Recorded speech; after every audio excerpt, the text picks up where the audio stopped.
I think the fact that I'm one of the youngest players here is both an advantage and a disadvantage. It's a disadvantage in the way that I don't have as much experience as other players, but it's also an advantage that that's something that can be learned and taught.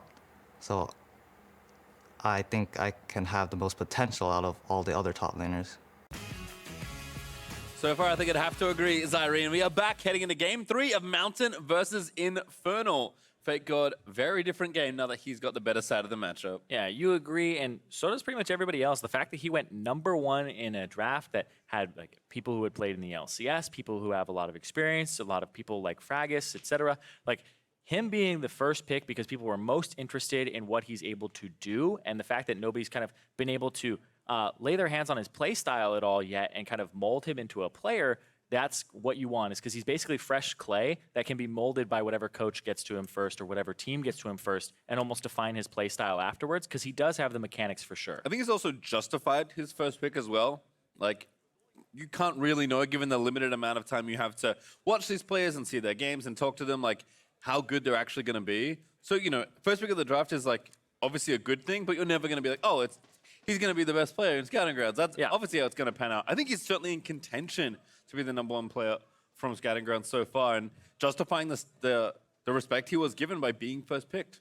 Yeah, and like you said, it doesn't mean that you are the best when you're first picked. It means that people are most interested or curious about what you can bring to the table, and that they know that you're at least good, because you're not blind picking these guys, right? You do an interview with them. All the teams get to interview the players, and they got to do scrims with mixed up rosters. So it's even one where like Sir Kenji would be alongside, you know, somebody else like FateGod in the top lane. And then maybe it's like, oh, you have, you know, Tactical on the bottom side. And so you mix up all the teams over and over again, and you just get to see everybody play and do a little bit of scouting before your teams go into the draft, and you get to pick which player you want. So they were definitely impressed by what he could bring to the table and curious, because there's a lot of information on a lot of these players. So you kind of want to leave them for later in the draft. The ones you're most curious about are the ones you pick up. And it's interesting because Mountain went first, picked him, and then they also got their hands on somebody like Fragis and Soligo, who all are kind of question marks.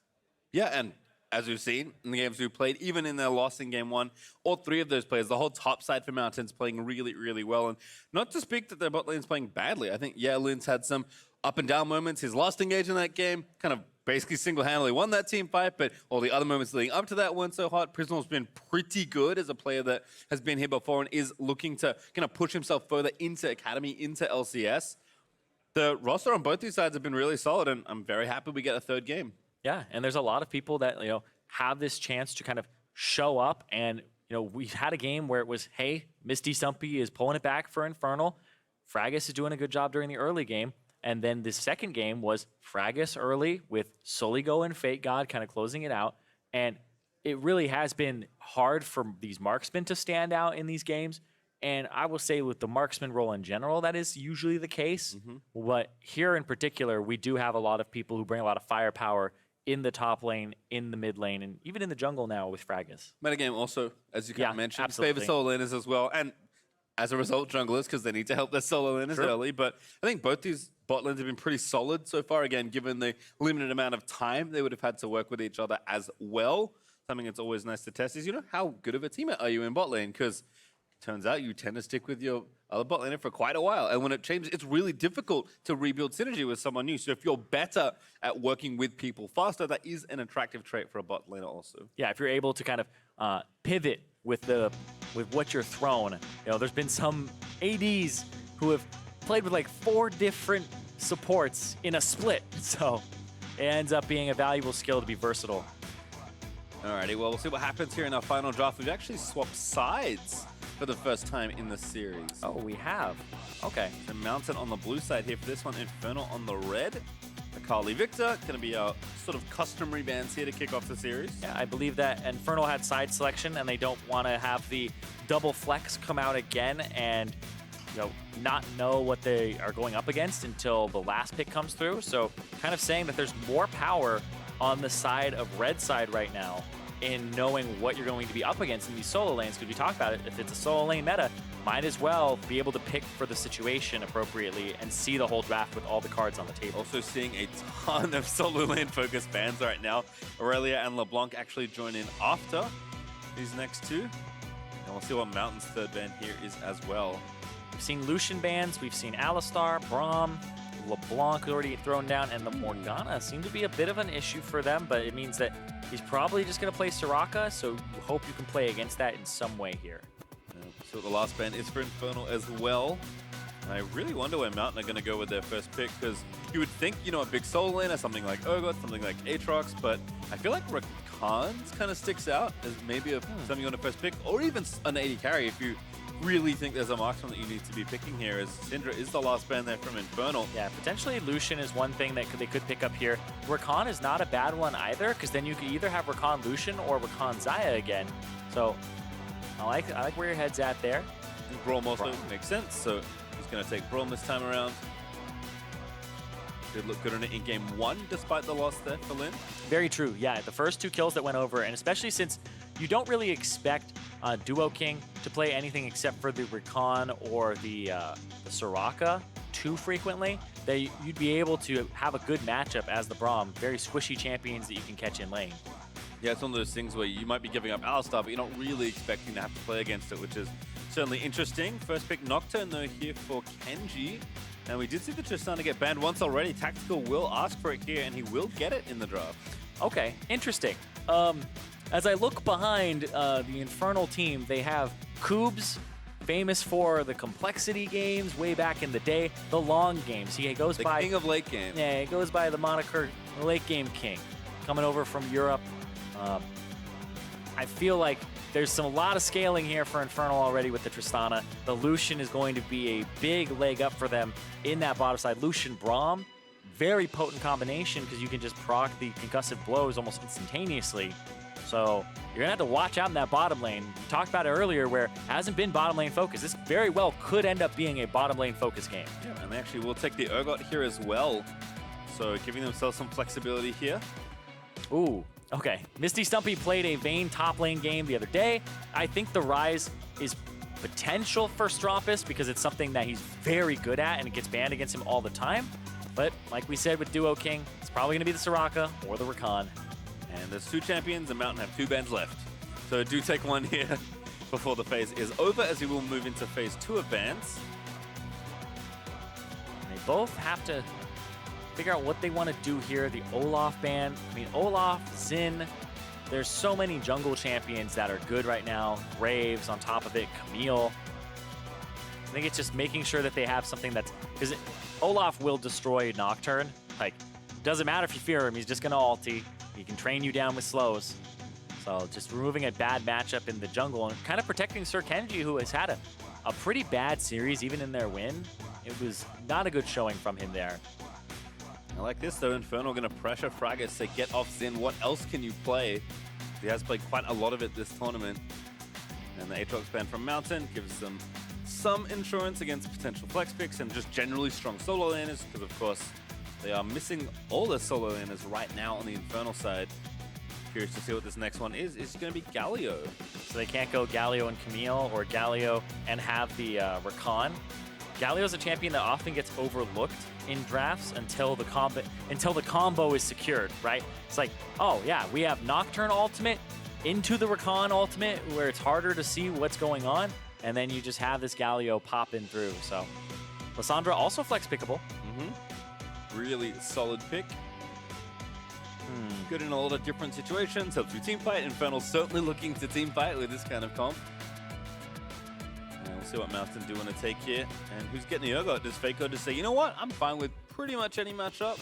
You had to blind pick something here. And it probably is going to be the Urgot top again. Okay. The Orianna into whatever they pick.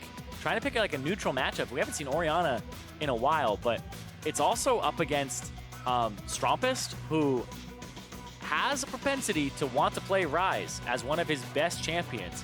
Like, people are saying like his best champions are Rise, and then he's got like this Azir that he can pull out, or Aftershock Kennen, which he did actually pull out and win with previously, and Kindred. Yeah. I mean, Fraggus is a carry style jungler. He's going to go all the way to Kindred here for this one. Okay. Kindred will be very interesting against this team that has a decent amount of they want to hit you very fast with the Lissandra, the Nocturne, and blow you up. So the Kindred will be okay against the Nocturne. Against the Lissandra, though, you could just get completely decimated. Well, and here's last pick, Jace now for Infernal. Misty Stumpy says, didn't want to go all the way to Vayne, but we'll take a very good lane bully here in the 1v1 with the Jace. Jace versus Urgot. I actually do not know how this matchup goes because I feel like Urgot just does Jace things in, you know, aside from like the 1000 range Shock Blast, which is the main Jace thing, don't get me wrong. He does Jace things while being tankier and able to trade blows early.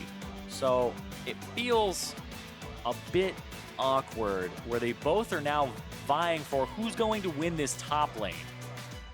Instead of one playing defensive, it's probably they're both bashing their heads against each other. That's true, but I feel like if we learned anything from Urgot over the last 2 months or so, that eventually Urgot neutralizes the lane. So eventually he solo kills you because his base damages are so high while being tanky. Like the fact he does percent HP with his shotgun knees is why he can build defensive, and it doesn't matter because he's just going to pop you with multiple percent HP damage over and over again. Well, certainly expect Jace to get some stuff done early because he is an awfully potent laner in the early game. So I imagine FLICKR can hold on. We'll have to see how it all shakes out. Again, we've kind of expected like junglers to hit those solo lanes early, and I feel like it's been pretty bottom focused as far as the early jungle attention goes. There's certainly that option here, especially on the mountainside, given how potent Lucian Braum is. But if there's ever a time to mix it up and go gank a solo lane, it's the last game of your best of 3. Yep, got a lot of questions here. Final game of the Scouting Grounds for 2018 between the top 2 teams starting right now, and we're about to get some answers. One extra game to show off, Zyrene. Wouldn't have it any other way to finish off the week. Mountain or Infernal, which Drake will reign supreme? They're my top 2. They're the ones that I go for. Well, there you go. Makes sense. Yeah, and the funny thing too is when you have top laners like this who can carry a game very heavily, and your bottom lane is one that you look like you should actually go for, you should camp for Prismal and call Lin here because of the matchup, it becomes very difficult for a jungler to kind of make those decisions, right? When you have choices, it just makes you have the opportunity to mess up or confuse yourself. It happens all the time, right? I can relate. As Kenji is going to get chased down here by Wolf. And just a little ward there on the Raptor pit. One hit, not enough. Yeah. Sometimes as a jungler, you only have one lane to really go towards, and you're like, it's not my fault, man. I have to go to this lane. But when you have 3 lanes or 2 lanes you can go to, you pick the wrong one, you're definitely to blame.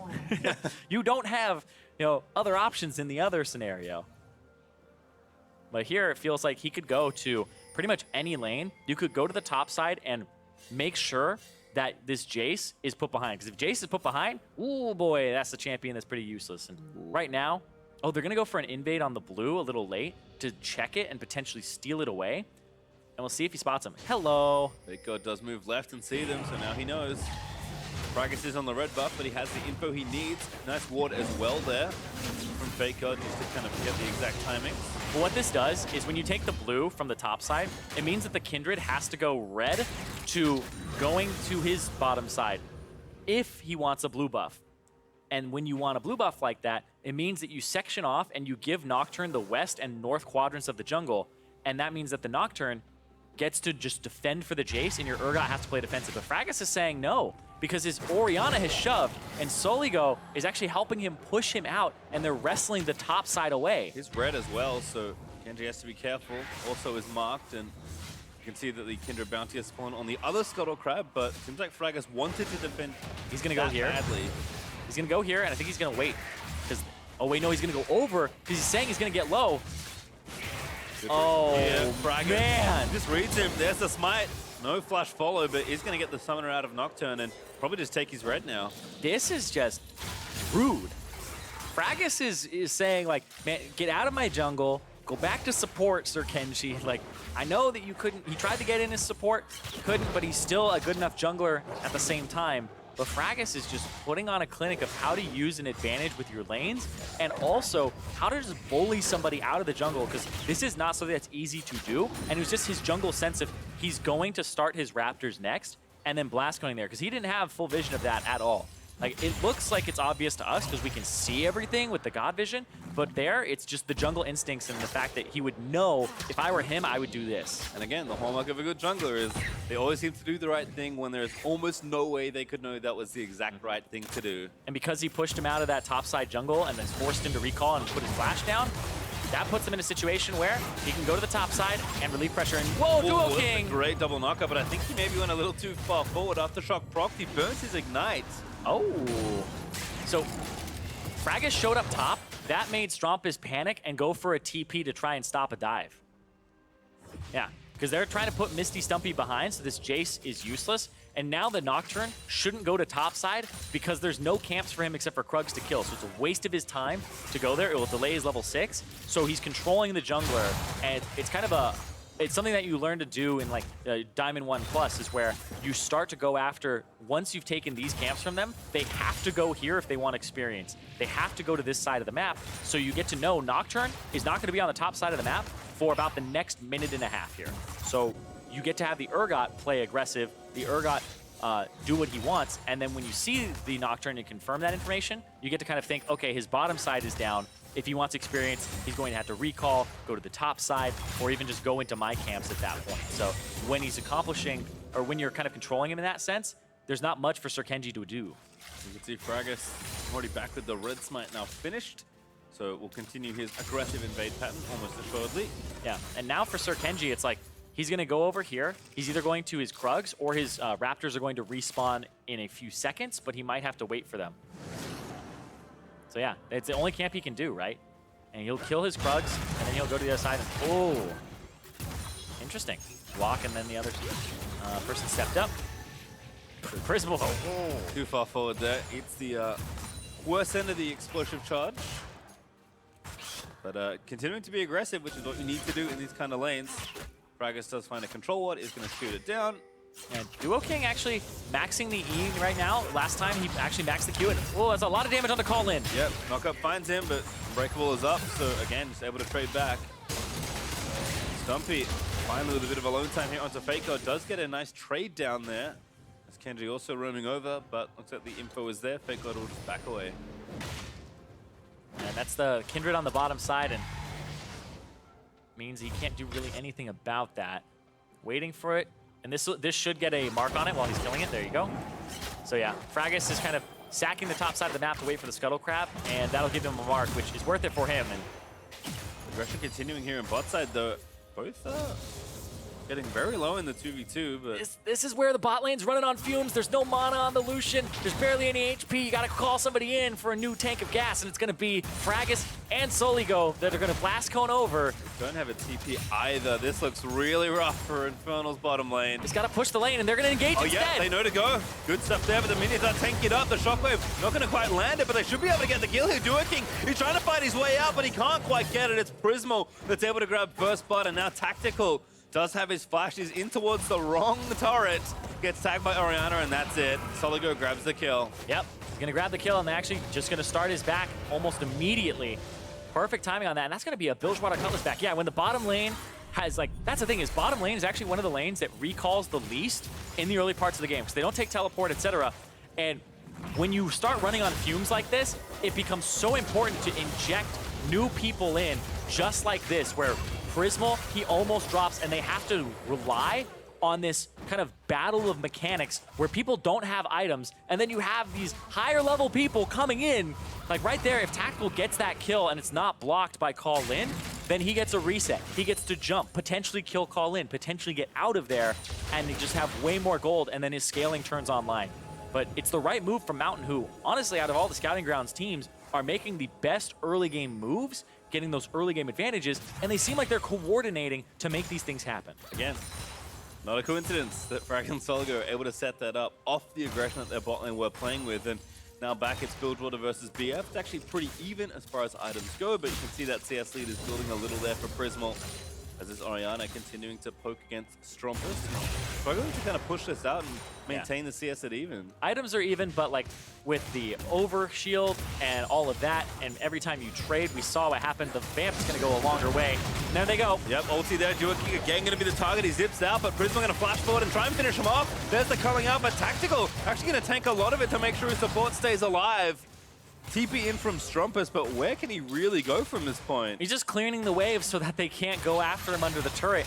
But that's two people just barely getting out. And Duo King and Tactical both having to use their flashes, but there was a lot burned there. The flashes of Prismal and Call Lin simultaneously. The bot lane focuses in full effect Pastry. When flashes are down like that, it's like blood in the water for the junglers. But right here, oh, nice knockback. Yep, Kenji again going to go in after with the ulti, and that's a kill for Stumpy. Sets up very nicely. Yeah, that was perfect execution on that one from him. Goes in with the Jace, gets the E flash, and knocks him into backwards, I guess. Flash from Fake God into the E, and you already have Sir Kenji on top of him with the point and click. Ward is not going to stay alive, but Fragger's continuing to try and threaten here. Stumpy is actually looking to finish off the first turret. Fake God going to TP back. Interesting. Jungler immediately starts going towards the top side. Yeah, but question is, can he clear the wave fast enough? I think he's actually going to be fine. Fake God, he's going to ward over. He's going to see Sir Kenji here. And it's just about buying time so you get first turret. And they do get it. In fact, he's even going to fight in and try and take down Kenji. Gets the blast cone, but turret will now finally fall. Fake God going to collect the control word for himself while he still can. But like you said, that first turret goal does go to Mountain. Yep, it goes over to Mountain, but this bottom lane is going to be so scared. There's no level 6s just yet. I think they'll hit it off this wave in just a moment. But they're losing so much here because the Tristana and the Rakan can't even hold up right now. No flashes. They're in danger of just being collapsed on at almost all points. And it just gets so rough for them. Basically, everywhere is a minefield because you're being targeted. Everything is just, you don't know where you can step in your own jungle. Yep, Blade of the Ruined King already finished as well for Prismal. So you talked about them, you know, the aggression in bot lane being in full effect. Well, this is one of the benefits. Lucian, that very quick first item timing, going to continually harass down and look to dive that duo as they are swapping around. Mountain will be in a longer lane here, so perhaps Tactical and Duo King can find a bit safer farm, but probably not, given the attention they've been paid. Yeah, Braum Lucian is actually I actually played alongside Prismal once as his support as Braum. We played against Otto. Oh. Who played Tristana. we won lane, we lost game, but we still won lane. It's a very easy lane to apply your will in and pressure people, and just make it so that this Lucian has his appropriate power spikes. It's very, very easy to do. And Prismal is actually a very good Lucian player in general. It's actually one of his best champions, for sure. Once again, 1v2 here versus the top laner. Good shock blast there. Kenji almost finds himself on the wrong end of the ulti, but lives this time. That was he was blind, but still, Strumpus going to go in onto Soligo. Got to be careful. Yeah, up to Chuck Procs, there's the ulti. Strumpus has ulti. Does use it. Soligo getting low, but they'll just kite it out. Good ult there from Fraggus just to buy a bit more time, and now Strumpus needs to get himself out safely. Good flash over the wall. Fraggus tried to predict that, but couldn't quite grab it. Yeah, predicted that he would go up instead of to the right. So that was actually really good from Strumpus.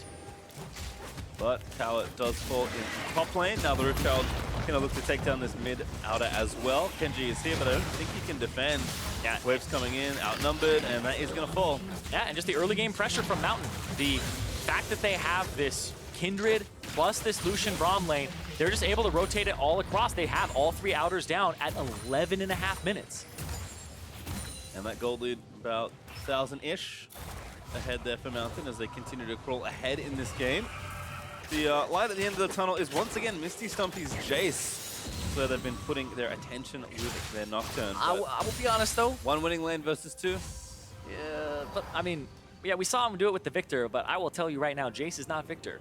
Yes. Completely different champions, but very accurate. And that's why I actually think that Victor is way better than Jace, because he accomplishes a lot of the same things early, a little bit different to gank for him, just you kind of bully lane, but then Jace's fallback pattern is he kind of pokes. If he gets behind, it's pretty bad. But like Victor wave clears and he can blow up squishies and he team fights really well and adds utility with his stun. Jace, very, very hard for him to add to team fights when he's behind. So he has to be ahead and stay ahead. If you have like one bad team fight, oh my god, the margin for error is so small on Jace. That's why we have the memes. But you have control. That's the thing. You have control of the situation. That's why we have the memes too, because the margin for error's on you. It's your fault. Usually when it happens, it's almost always your fault. It is going in. Prismal actually 2 levels down. Look at him try and kill the Oh, made it very unfair, but there's Prismal with an easy one. Yup. Picks him up there. Strompus ultimate coming back up at the same time. Not gonna use it. Doesn't matter. Shrug it off. Yeah, but like we were saying, Prismal is very good at this. And the Blade of the Ruined King, it's very underappreciated when you get caught out by Illusion, when he Blade of the Ruined Kings you, how much slower you are. Like, it always catches me off guard, especially once the jungler uses like a move block or even a Gragas using a body slam. He just starts kiting you afterwards and does an amazing job with it. And we saw right there, he's able to keep his distance from the Lissandra and able to just pick her up. And again, trying to win here to get the T2 in bot lane, but FLICKR just playing back, playing safe. Yeah. Ceding his CS lead as his team takes the tower on the other side. It's a very valuable skill to be able to lose your lane with grace so your team can win the game. Bad matchups happen because the draft resources will not always go your way. He's down 2 levels right now. He's been killed twice, but he's the only 2 kills that Infernal have.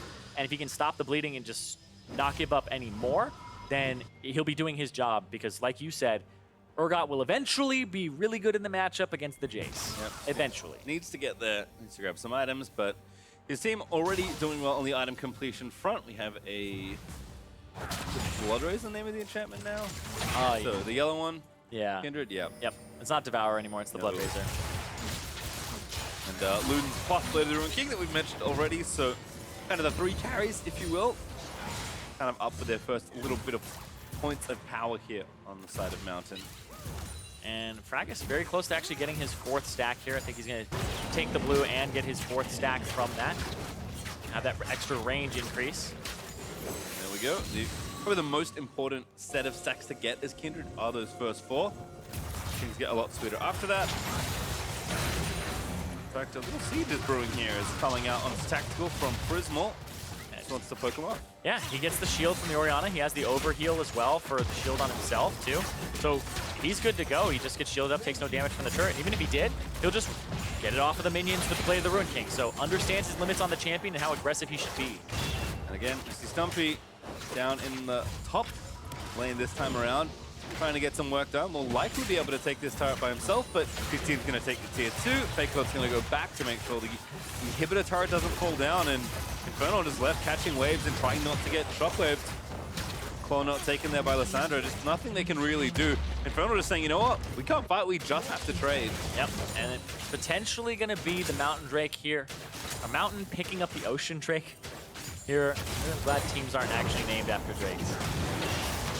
Well, this one is going to go down. No bounty to be had, but happy to claim the objective here for Mountain. They have full control over basically whatever side of the map they decide to commit to. Yeah, they can't actually go to either. I feel like it's going to be mid plus one of them. You don't really want to go like bottom plus top. You want to do that with something like Jace. Try to keep people as far away and isolate him in the 1v1. But when there's a Nocturne, you do want to have like mid and maybe bottom, not the 2 lanes apart type thing, because the Nocturne shadowing has been how they've gotten 2 kills already. You see FLICKR actually just gonna kill the melee creeps and then get out of there. As Mountain go back out on the map and back towards mid to get the pressure down. They're actually 6 turrets to 4, so only inhibitor turrets plus the Nexus ones to take as their next few, and we're very early into this game. I mean, selfishly, Stumpy's gold lead is good, but the rest of the team is kind of having to pay the price here. It's game 1 all over again, where Fracus did an amazing job with the bottom half of the map, and the top half is the one that gets seeded, and Serkenji does a good job of assisting Misty Stumpy to get a lead over Fake God, based on, you know, picking a winning matchup. And it's going to get trickier for Infernal to safely maneuver through their own jungle. Yeah. When you start losing all that gold, your turrets are taking chip damage. I feel like they might try to dive Fake God and force something, but watch what Prismal does here. Yeah, if Stumpy ever dies. Yep, there it is. Prismal's here. Prismal with a nice read. Now Candy too far forward. The Culling is going to try and force a flash and does get it. Slow comes down. There's the ulti. Fake God looking for it, but not going to get the rest of the fear in onto Stumpy as he's got no flash to follow up with, but pretty speedy. He's actually popped Ghost, I believe, that he had from Spellbook, and now Stumpy's going to get chased down. He's in a 1v2. Gonna try and get his way out of there. He's got his flash. The slow barely does not connect after the Urgot Q, so he'll live, but Kenji did not. And now actually gonna try and turn it back around. Stumpy, we're gonna try and show off. Flashes in aggressively. Prismal, they're gonna kite it out. He does grab the shutdown, but Fake got able to grab him as well.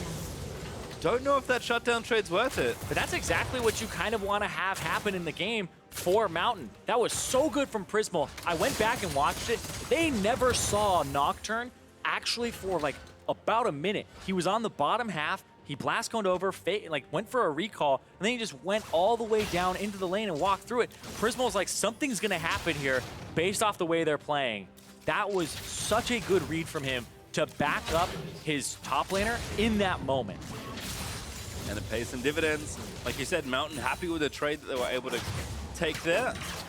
And still not missing a beat, pushing out their waves and pressuring the map. Again, Infernal have another layer of turrets to chew through before they can have the same map position. So Mountain just taking their time. And I feel like we'll see what happens when the Baron spawns, because they've been pretty aggressive at least going to the objective. But yeah, if they can play things out a little smoother from here, even though the gold lead right now isn't massive, it's significant. But I'll tell you, this is pretty much what the series has been was, all right, gold lead early for, oh, hold on.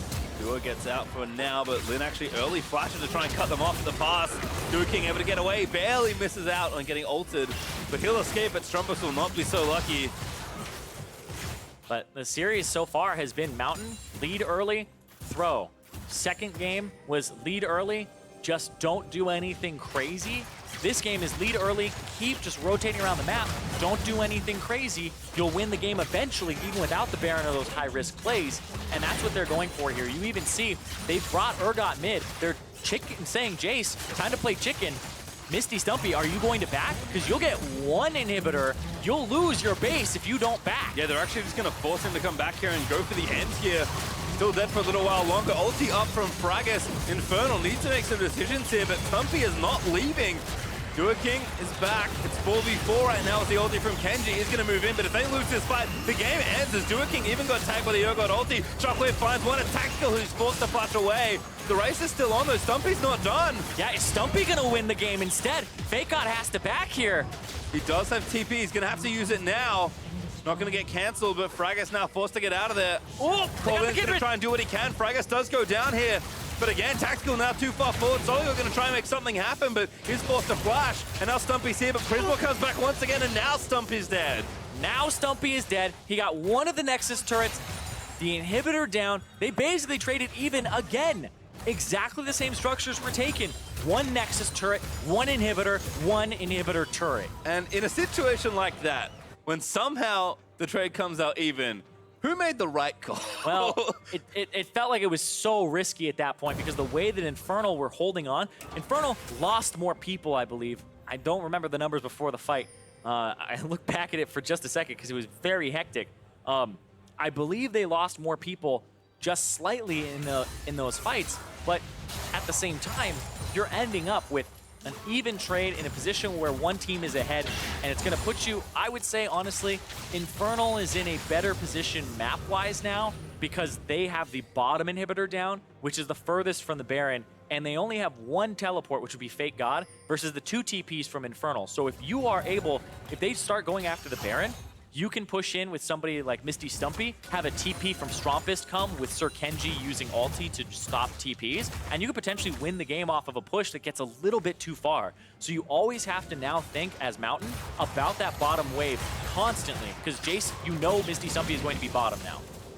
Definitely don't end up in this situation very often. So an interesting test for our young players here.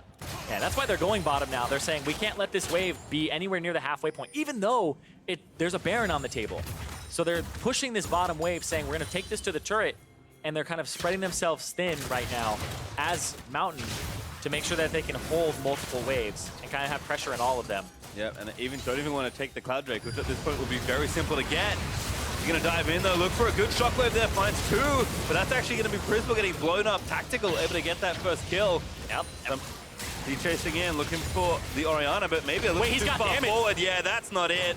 Stumpy overreaches See what it costs his team. Duking also tagged by Urgot. FLICKR just sniped him. He's going to be ground to death here in Joe. Nope. Duking actually okay, and must have been wrong about the ulti connecting, but the Q from Brom's enough. I think it did connect. You could kind of hear it, right? That ominous Inception style sound. Yeah, I'm trying. Ooh. Nice ult. Hey. Just in case. Just in case.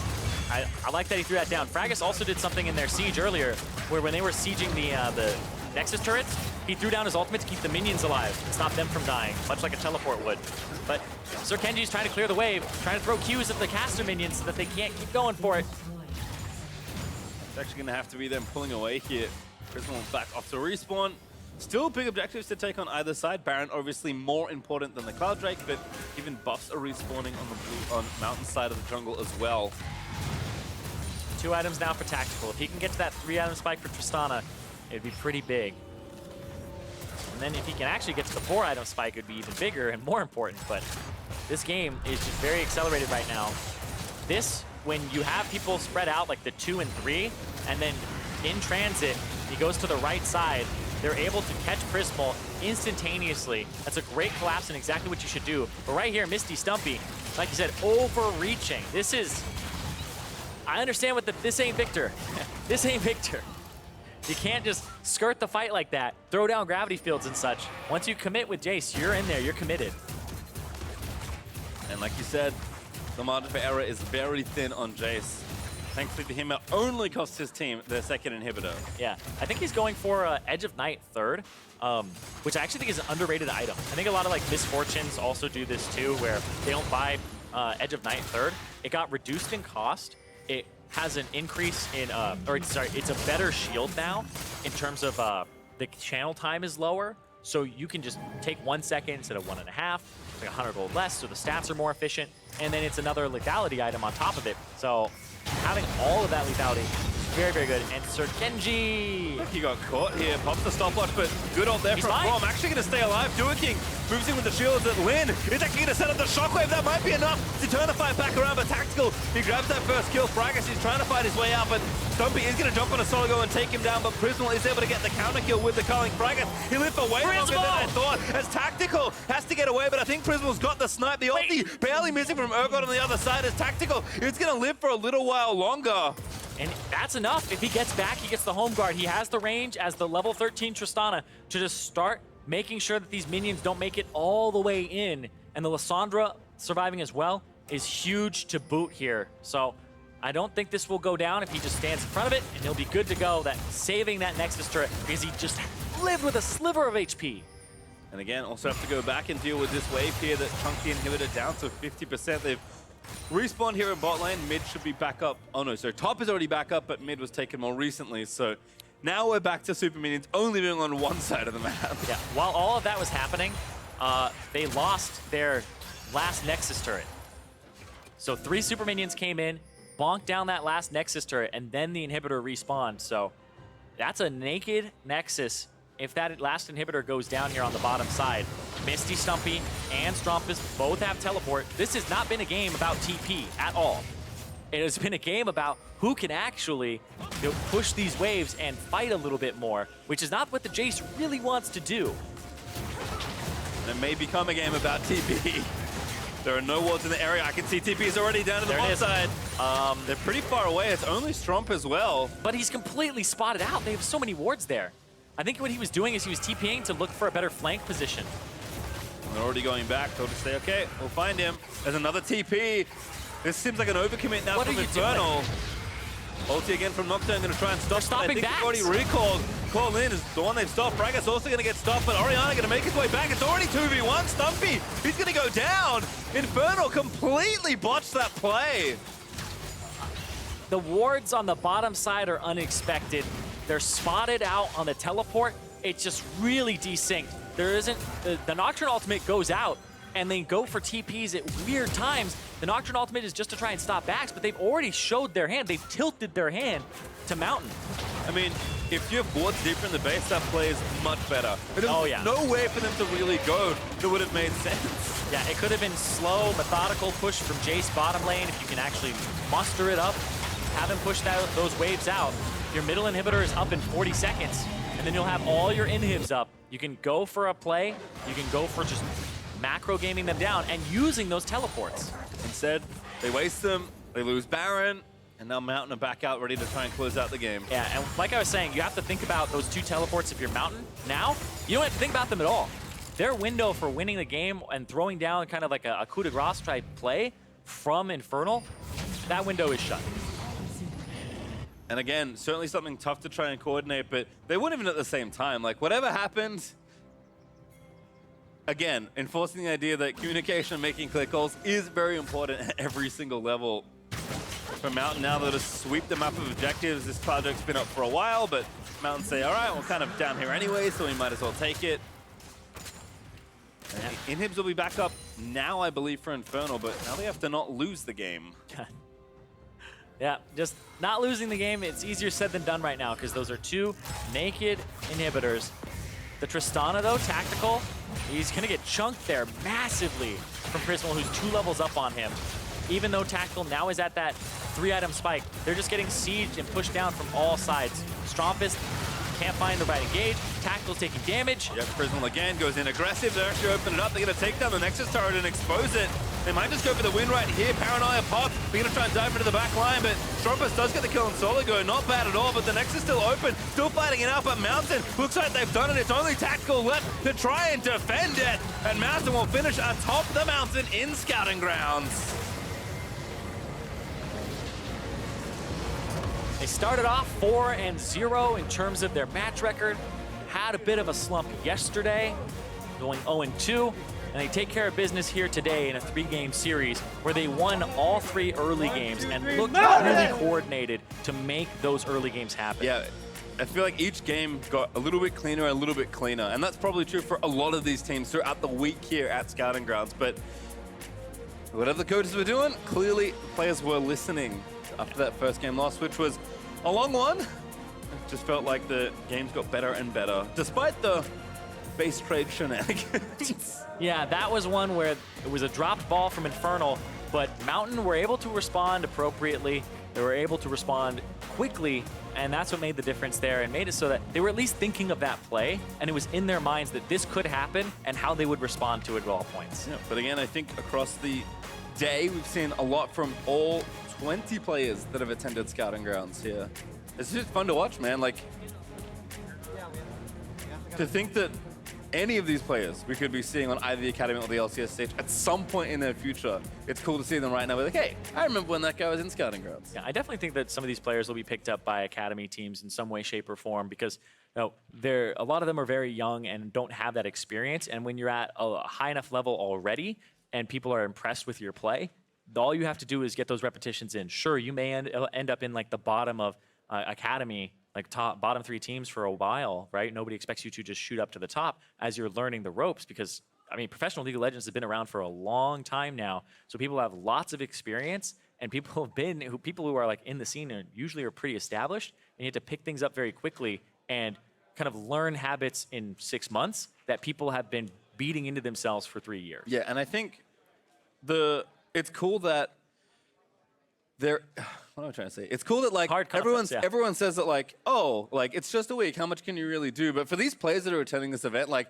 probably one of the most exciting weeks of their lives. They get so much out of talking to these coaches and working with these teams and working with some of their players on both Academy and LCS rosters. Like I've seen more random pro players today than I have like usually in a general NALCS studio day. There's people floating around everywhere just being like, hey, I want to come hang out and chat to some of these guys and see what they're about. Yeah, and like a lot of these people are people that you run into in solo queue in Challenger. Everybody kind of knows each other in Challenger. Yeah. Right? You're like, oh, this guy. Not that many of them. It's like this guy was mean to me once. This guy was really nice to me. We duoed a few times. Didn't work out too well. How you doing now? Like that's what ends up happening a lot. And being able to kind of see these people in person and be like, okay, what are they like in person, right? What are they like offline? Because some people, I've heard stories where it's like, this person flamed me before. You meet them in person and they're just like a teddy bear. You're like, what's going on? Like, what's going on? He's like, I just really like winning. Well, that happens. And today it is Mountain that have won. But for a first-hand account on what it's like to win this series, let's hear from Ovally and Mountain's Fragus. Thanks, guys. Fragus, congratulations on the win. It was a super close series, went to all 3 games. You had some really back-to-back games. So how was your first big series on stage? Oh, it was just really fun. I really enjoyed it. Like, I can say it was just really fun because my whole team played great, so that's all I can really say about that. So. And something that our analysts were talking about on the desk was that they think that jungle was probably the hardest role to transition from solo queue into team play with. So based on your experience, do you think that's true? Oh yeah, for sure. There's so much to learn, and I really appreciate my coaches for helping me out a lot. Like without them, I really couldn't have played that great. So yes, it's really hard to transition. What makes it so difficult? Just like the learning aspect. I feel like if you're just a solo queue player, it's so much harder to go back. Like you have to like not tilt, and like if you don't if you don't tilt, it's so much easier. Like I've came a long way, I think. So. Tell me about the team camaraderie, because of course tilting is not the best way to win games. So was there anyone on your team that kind of helped support everyone? I think we just all got along great. Like, if someone tilted, we'll just talk to them to see how they're feeling. And like, we had a really good talk with all each other about like tilting, like what's on our mind. So that really helps a lot. You gave some praise to your coaches. You worked with a lot of different coaches from different organizations, as well as DeMonte, a player. So whose coaching style did you really resonate best with? Jungle Juice for sure, because he really taught me how to play the map correctly. Like, he really showed me just the correct way to play. And that really helped me a lot. Like, it fixed a lot of my mistakes. And he's just really good, I think, so. Well, Fragis, thank you so much, and congratulations again. Back to the desk. Cool. Good job. Thank you very much, Amelie. Words of wisdom there. Coach is very good, of course. It's always nice to hear. Now, with the conclusion of today's matches, votes are being gathered for the top 5 prospects of Scouting Grounds 2018, which will be awarded to the top performing players very shortly. Until then, let's talk about the final game of the series. Final game of the day, Mountain Drake did pull it through. A bit of a throw and a loss in game 1, a solid game 2, and then a contentious game 3, but somewhat controlled. I think it's kind of followed the same format though. Even though Infernal Drake was on red side for the first time and got some more counter pick focused champions, it was still a situation where Mountain Drake wins the early game. There's a couple throws back and forth, but then for the most part, Mountain Drake plays better from there on out. And I think it kind of followed what we said we thought was going to happen this game. But once again, Misty Stumpy had some really cool plays on that Jace. Yeah, I mean, I think this game is like, it kind of reminded me of game 1. I thought Mountain was just going to decisively close. Props to Infernal to like even making it an open Nexus game. Sure. But I think usually I'd rather take a marksman that's ahead bot lane because it gets your support ahead than having your top laner ahead, unless it's like super like. I mean, we had that exact thing happen in game 1 though, where Misty Stumpy was winning, but he was winning on Victor, right? He was going to have a late game threat. He was winning here on Jace, and even though he got a turret pretty early on, he had a CS lead, he couldn't convert nearly as well on it. No, there were a number of skirmishes that broke out around the mid lane when he finally kind of brought his lead to the team, and it's just so much harder on Jace to convert that into stuff in skirmishes and team fights, and so he put in a good performance but was not able to pull it out. Yeah, I also really appreciated tactical in this game where, I mean, okay, he got slammed in lane, like, don't get me wrong, mistakes were made. 4-man bot. Yeah, okay, sure.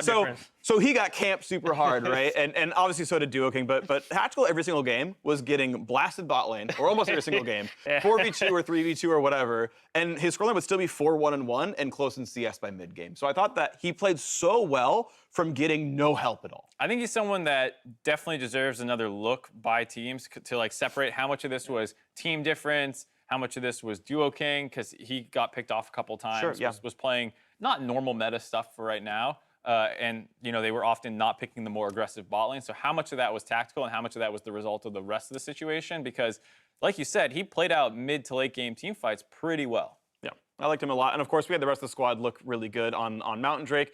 Obviously, they came away with the wins. I think they're definitely the better team throughout this tournament. Solid stuff there. We do have, at some point, highlights to play of this game, of a lot of the big plays. Fragis was the better jungle the whole way through. You can see he went for bot pressure alongside Soligo as well, who was somewhat surprised here in this tournament.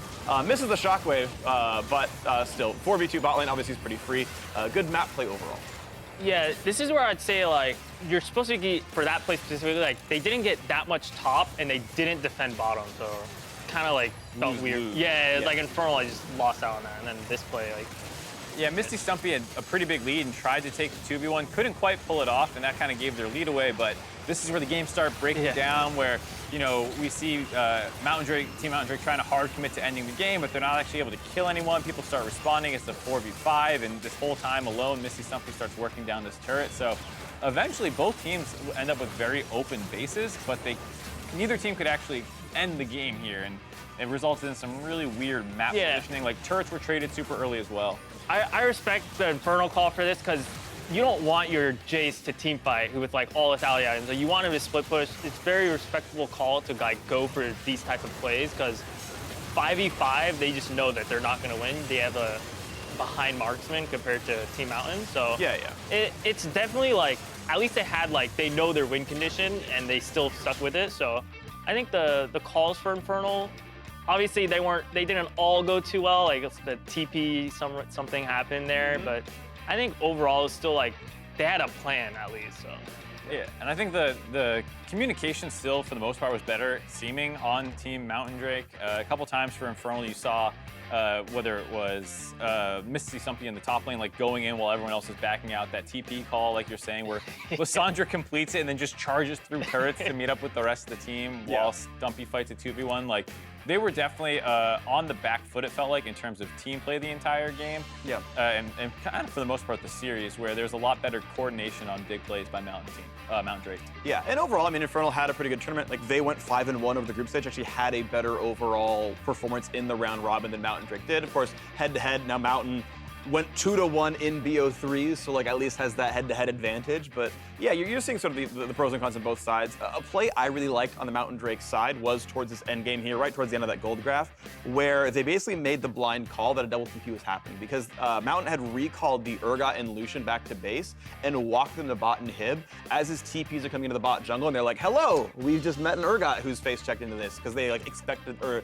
sorry, a Jace was coming in, and just like walks into two people who just like had recalled 12 seconds earlier. And that's a good call. Impressive, because I talked to Prawley, who was working with Team Mountain Drake a little bit before the day, and he was talking about like how they were emphasizing communication, because coming into it, like, these players playing in solo queue are so used to just, playing and then maybe typing after they're dead or something. Like, they're not used to communicating as they play. And so he was joking that, like, well, we started with grunts. Like, we didn't start with full words. Like, when players wanted to fight, you just had to grunt and say, like, I'm going.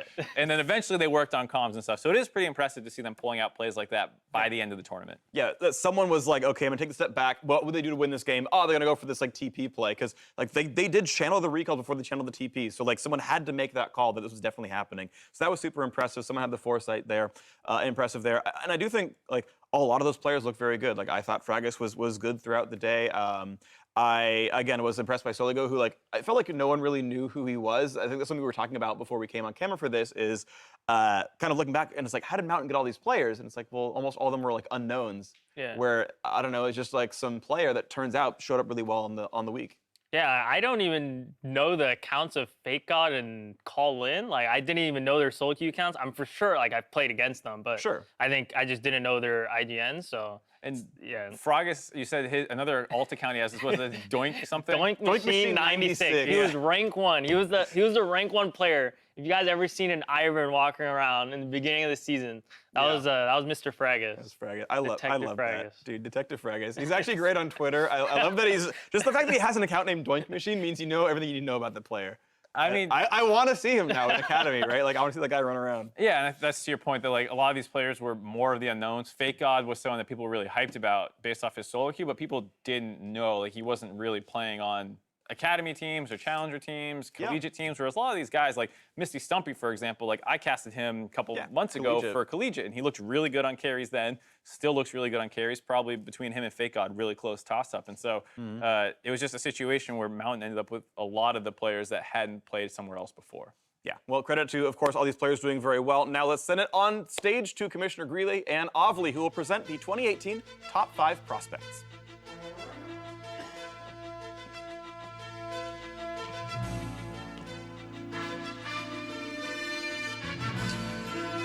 I'm Chris Greeley, Commissioner of the NALCS, and welcome and thank you for joining us to recognize the top 5 prospects from the 2018 Scouting Grounds. Before we jump into the script that they wrote me, I'm going to go way off script for a second. And on behalf of the league, I just want to say thank you.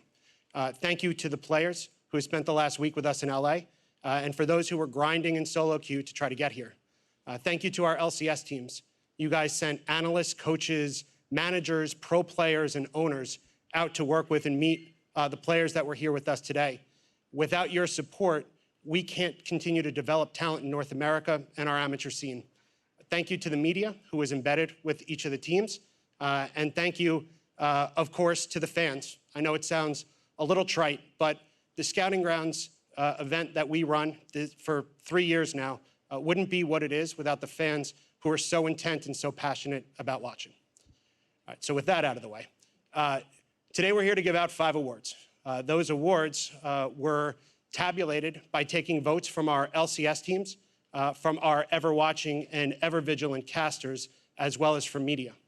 So we'll jump right in now. Earning our Cloud Drake trophy is the mid laner from Team Infernal, Strumpist.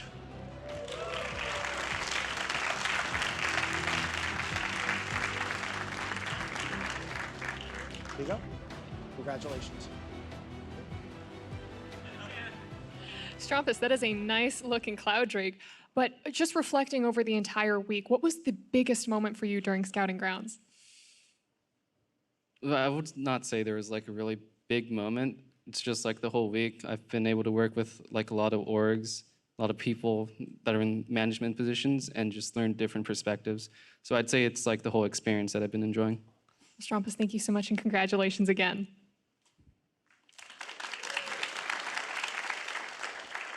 Earning the Ocean Drake trophy is the jungler for Team Mountain, Fragus.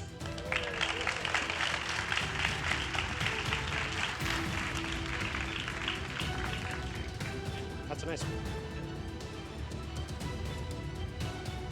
Fragus, I just got to talk to you, but now I get to talk to you again. Now that you've kind of stepped up here, do you think that you've achieved everything that you've set out to? Oh, yeah, for sure. Yeah. Anything else you'd like to add? Team Mountain's insane. That's all. Well, congratulations again, and I guess go Team Mountain. The most appropriate trophy I can give away today, earning the Infernal Drake trophy, is the top laner for Infernal, Misty Stumpy.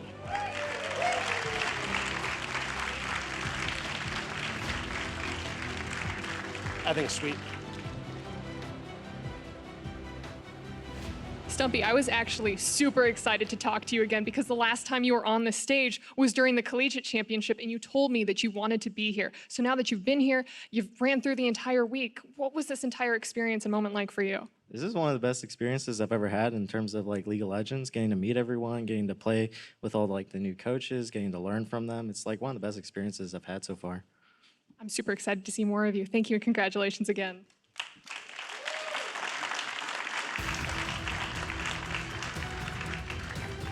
Earning the Mountain Drake trophy is the bot laner for Infernal, Tactical.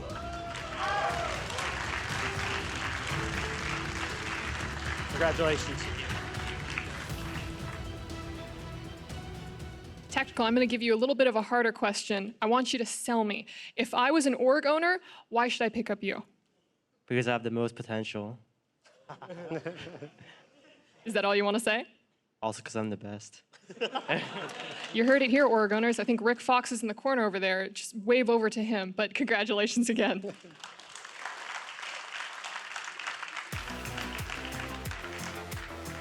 And finally, our Elder Drake trophy goes to the top laner for Team Mountain and the first player selected this year in our Drake draft, Fake God. Congratulations. Big God, you came in as the youngest and one of the honestly least experienced players in all of Scouting Grounds. So now to take home the Elder Dragon trophy, to take home the #1 prospective player spot, I mean, how does this all feel to you? It feels like amazing because like before this, like nobody even knows me. Like I just expected to go to Scouting Grounds just like, oh hey, I can like meet some cool people and like see how that goes and like, you know, maybe some people will notice me. But like I was like first pick and then I'm like apparently the top prospect. That's like I didn't even like expect that to happen. So I'm like shocked by that, honestly. First pick, top prospect. You can now be a little bit choosy with which team approaches you and which team you want to join. But is there an organization or team out there that you have your eyes set on? Honestly, I'm open to all options like at this point because I don't like before this I wasn't like too into LCS because like you know, like I'm just a random player, but like now I think I should actually focus on that, and then maybe I could come up with a decision that better fits me. And if a team was to give you an offer, I mean, how excited would you be to kind of accept that and jump on? I would accept it.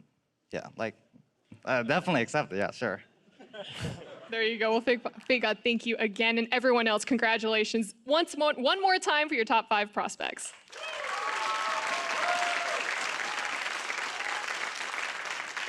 And that's it for us here. Back to you guys. All right, thank you very much. Sorry, Chris, no more words for you. You've run your limit. You went off book. You have to cut you off there. Do you want to point out that was, of course, cool to see? We're doing prospects as opposed to a draft that was based on feedback from the teams and players from last year around. I just want to kind of quickly chime in. That vote was from Cash, as we mentioned, media, embedded coaches, and whatnot. So like kind of reps from all around doing this kind of stuff. Right, and a lot of the people were obviously involved in this way before today, so you can tell that they were taking all of that into account. It was entirely represented by Team Mountain Drake and Team Infernal Drake, though I think we have to, you know, give a tip of the cap to some of the players that played in the first series of the day. I personally thought Diamond looked really good, but, you know, they had a 0-6 start to the week, which, you know, is probably going to, if you were here watching all week, make you lean towards the team that went 5-1 and 4-2. Yeah, I mean, it's the two Team Mountain and Infernal, like they did look better, so it's not like surprising that there's literally all 5 of them went there. So I mean, it's just how it is. Like not all 20 players are gonna like join the academy team and stuff, right? It's like only the better of the players, and that's like why they picked up. And I think it's just cool for Scouting Grounds as a whole to hear that like interview at the end with FLICKR, who probably didn't sound like he was really entertaining the idea of LCS prior to this event. Like he was a good player from what we heard coming in. He focused a lot more on school the past couple of years, and then he really dedicates a chunk of time to League of Legends. Sees massive, you know, kind of returns for the time he's investing, where suddenly he's the top prospect. And I think that's so cool that Scouting Grounds gives an opportunity for some players who otherwise might not have taken the chance themselves. Sure, absolutely. So any final thoughts on what's happened here at Scouting Grounds? No, I think I'm just excited to see like where these players go. Like I was there 2 years ago. It's kind of like I kind of see myself, like Tactical's pretty young. I kind of see like a bit of myself in him. So I'm just curious. There's even like Blabber last year. I just want to see like went a year to Worlds from now. from Scouting Grounds. Yeah, so it's like FLICKR, you never know. Like maybe he's insane and just Licorice 2.0, the rookie who's going to take over the top lane. I mean, it's worth pointing out, 4 of the 5 winning members of Scouting Grounds last year were on Academy or LCS teams the very next year, right? So like there is quite a bit of transition that happens, especially for the really good players. So we'll see what it looks like. Offseason will be spicy. I want to point out that later on at 8 p.m. Pacific, which is just under 3 hours from now, the WWE versus NXT grudge match will be airing. That'll be exciting. Stay tuned for that one. Either way, thank you for CLG's Otto for joining us. It was a pleasure having you here with us. Now for myself, the casters, the entire live broadcast crew, and even Mark, thanks for watching, and we'll see you next time. Bye.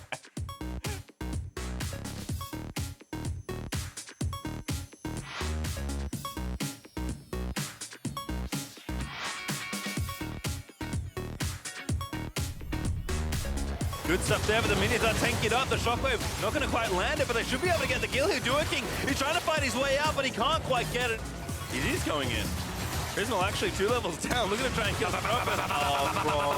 Duking able to get away, barely misses out on getting ulted, but he'll escape, but Strumpus will not be so lucky. What? Careful, Rory. We're hitting mid, yeah. Nice. Okay, we can go mid. Yeah, they can't push through ball right They now. have Lysandra ult still, okay? They might just go for the win right here. Paranoia pop. They're going to try and dive into the back line, but Strumpus does get the kill on Soligo. Not bad at all, but the Nexus is still open. Still fighting it out, but Mountain looks like they've done it. It's only Tactical left to try and defend it. And Mountain will finish atop the mountain in Scouting Grounds. Mountain!